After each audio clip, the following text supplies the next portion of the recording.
Today, I want to show you how I built this 7-sided Heptagon arbor for my wedding. I started off this project by measuring and cutting down 4 4x4s that I got from my local lumberyard. I wasn't sure really how big I ultimately wanted this thing to be, but decided that cutting each side to be 40 inches would be sufficient.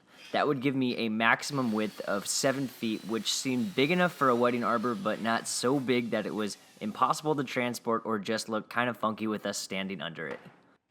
4x4 lumber can be kind of rough. I did my best to find the best quality stuff, but ultimately it wasn't great looking on the surface. I ended up running all 4 sides through the planer a few times. It was almost enough to get rid of the rounded edges on each corner. And then I carefully selected the best face of each piece to represent the front face of the arbor. Next up was cutting the angles on each piece. Now 7 sides is probably the trickiest shape you could make because unlike something that has 5, 6, or 8 sides, 7 doesn't divide evenly into 360 degrees.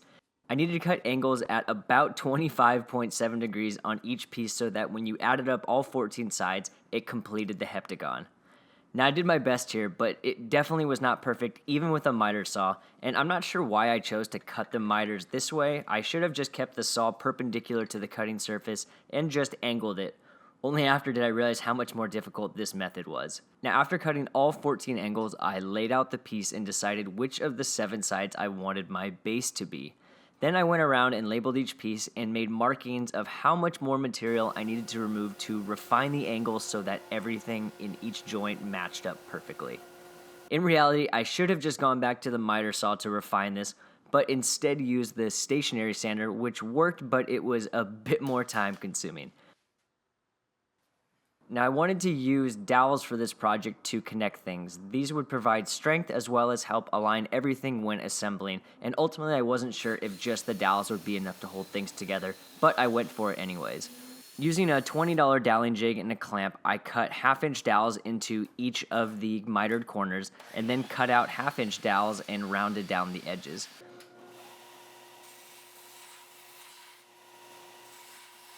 And I did a test fit to make sure things were good and then could begin assembling each side.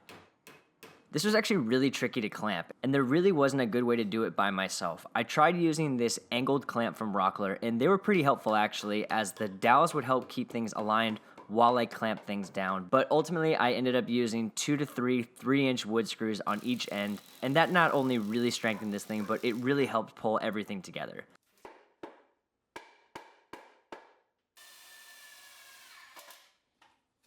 Now we wanted the base to be pretty simple as we didn't want it to distract from the beauty of the arbor, something built just from 2x4s with tapered edges. I broke down a 2x4 that I had into 2 pieces that were about 40 inches and then planed it down to clean up the sides. I then made arbitrary tapers on the front and back of the piece, and the only direction I followed for myself was to make the front taper about 2/3 as long as the taper in the back. Again, just going for minimalism on the entire base. Then I used my taper jig to make repeat cuts on the table saw to get even tapers. Now my plan all along was to use half-lap joints on the base to attach the legs. I thought it would look kind of fancy, and ultimately it would just look clean. I carefully marked out and measured where each leg would go, and then took my 4x4 over to the table saw to begin cutting the dados. Using a crosscut sled for this made it really easy to make all the cuts equally and safely.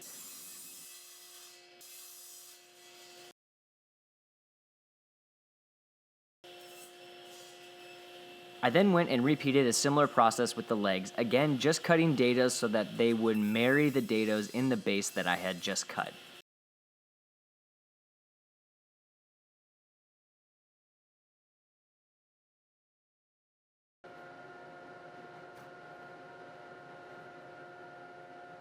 To assemble, I measured, marked, and drilled a few countersunk holes in the base so that the screws could be recessed up from under the legs. And I also drilled pilot holes to avoid splitting the wood. Now I have never used a router table before this project, but I finally got one, and I thought it would look neat and subtle on the base to add a small bevel to all of the edges. So I went over to the table and routed those out. Again, it wasn't necessary, but to me it made a really big difference in the subtlety of the design. Last up was sanding each piece. Lots of it, mostly the joints and the edges, as they were no longer rounded pieces of stock, and rounding over all of the corners at the joints really made everything come together smoothly and almost hid all of the mistakes that I had made due to the angles being so complicated. After sanding, I assembled the base. I added glue, fitted in each base piece to its matching dado, and then drove in my screws, and it felt rock solid. Now, we ultimately wanted this wood to look like cedar. Now, I live in Southern California, and cedar wood is near impossible to come by, so I ended up using some red chestnut stain to bring out that look that I wanted. And in my opinion, it was exactly what I wanted and had envisioned for the project. One thing I didn't mention is that I ended up making this so that the arbor could break down into 3 pieces, those being the 2 sides that were 3 edge pieces each, and then the base. And I just kept the dowels in the pieces, that way it could be transported and then easily lined up and assembled again at the venue. And for me, this was a necessary step as I had to transport this thing about 250 miles, and there was no way I was going to be able to fit this thing, even with a trailer, with it being over 7 feet wide. And now that I was finally finished with this thing, it was time to pack it all up in the trailer with the rest of our stuff and head up north for the week of our wedding.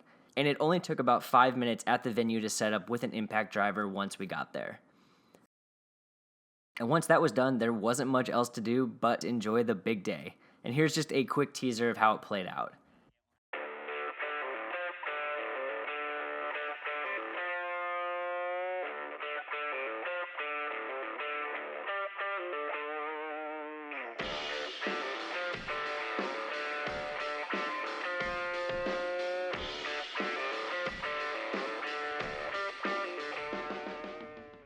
Zach, you may kiss your bride.